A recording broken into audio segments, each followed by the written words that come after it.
Howdy. Thanks for stopping by. We're going to talk about this guy for a second. It's a Snowth we got here. I got a little nice little comment from Jackie asking about how this pattern came about. And thank you for the question, Jackie. I'm happy to talk about it. Well, it all started, let me take you over here, with some reference photos like this.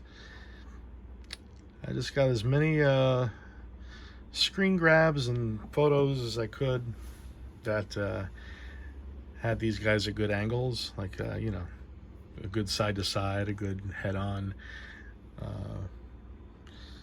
So I found as many of those as I could. There's a side to side, and I sort of determined what I thought an inch was based on these photos. Like, for example, the pupils of the eyes seem to be about an inch in diameter. So I made that a reference point.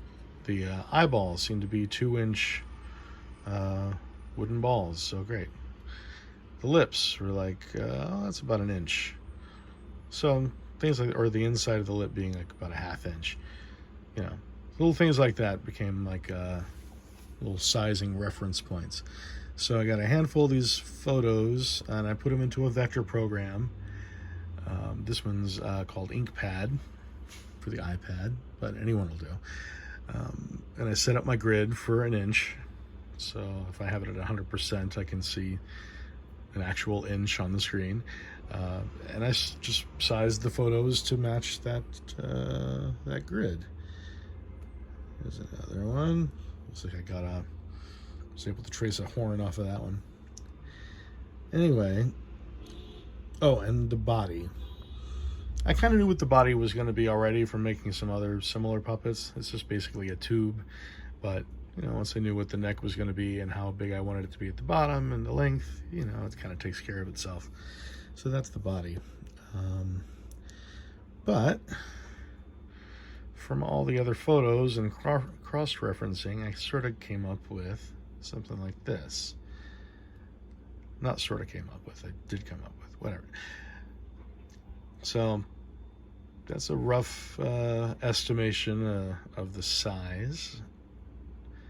Now, in reality, I think his face should be maybe an inch longer, and his mouth should be even maybe an inch bigger, wider around. I got to see some of the real puppets after I finished making these guys, and it seemed like that was the case. But anyway, they work out fine. If I was going to do it again, though, I might try to do that, just so you know. And there's my horns. See, certain things like that I was able to just trace right off of a good photo where I got a good angle of that part. I got a good head-on photo where I was able to just trace the eyelashes, which I think is kind of cool because you could get all the little weird curves in it that the original had. And that's what I came up with for the lip. The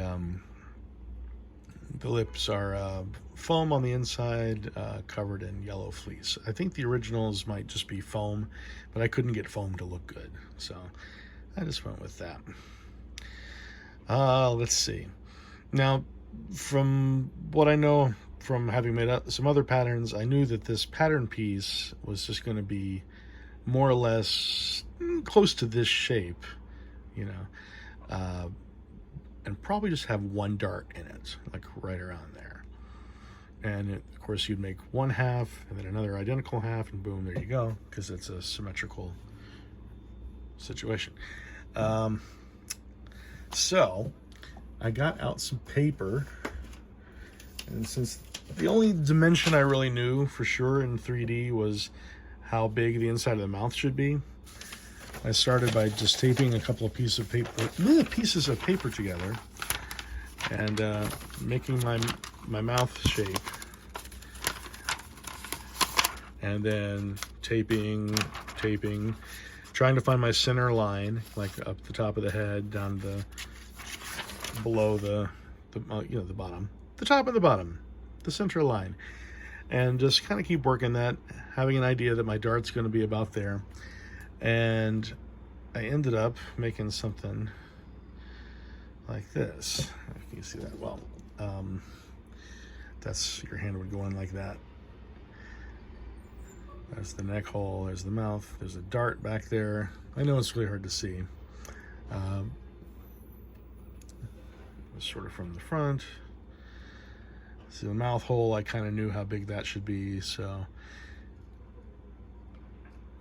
you know, just kind of draw lines, you know, trying to keep a center line, you know, looking down my hand like that, kind of crumpling the paper around. Now looking back on it, I probably could have used something like aluminum foil that would hold its shape a little better to do something like this. I know some people like sculpt a shape and put like tape on it and peel it off, or aluminum foil and peel it off to see what the shape is. I kind of did that without sculpting something. I just sort of brute forced it over my hand, but it was a simple enough shape. It wasn't too hard to do. And I had my reference measurements, so I knew that, like, okay, from the top to bottom, when I'm seeing it in 3D, I want it to be, you know, X amount of inches this way and this way. So it came together faster than I would have guessed, considering that was a little bit of a fiddly way to do it, but I arrived at this. So that's pretty much taking that and flattening it out and peeling apart the dart. And there's our little dart. It's a curved dart, you know, see the edge is slightly curved, so it'll be sort of rounded when it pulls together. And this goes up here, but as it lays flat on the bottom, it'll be more of a circle, you know, where your handle goes in. Anyway, that's what we got. Now again, in hindsight and having seen some of the real guys, this should be a little longer, probably. You know, this part should come out, and maybe the mouth part should be even bigger. But this is what I came up with. And once that skull came together, made a fabric pattern to go on top of it. Fabric pattern is just a little bit bigger, slightly different shape than the skull pattern. That's just how it worked out. Yeah, it has a little extra dart here just to help bring the fabric in around the mouth. Let's see. Yeah, I think those are the big things, the big steps, and everything else is small stuff. You know, the little bits of fabric that go on the eyelids and things like that. That's you can figure that out by just putting some tape down and marking what you want and peeling it off and making little pattern pieces that way. But also this fleece stretches quite a bit, so for things like this you kind of have to experiment a little bit just to see how it's going to move. But there you go. I hope that answers some questions and helps. I hope I'm not leaving anything too important out. There you go. You can see my stitching bag. I didn't bother to pick this out very well, but you see that big center line. My darts coming together. Actually, that's a good reference for the horns. They line up with the darts. How about that? There you go, and there's the center line down the bottom. So as long as you got one good side that kind of works, put them together and it shouldn't look too bad.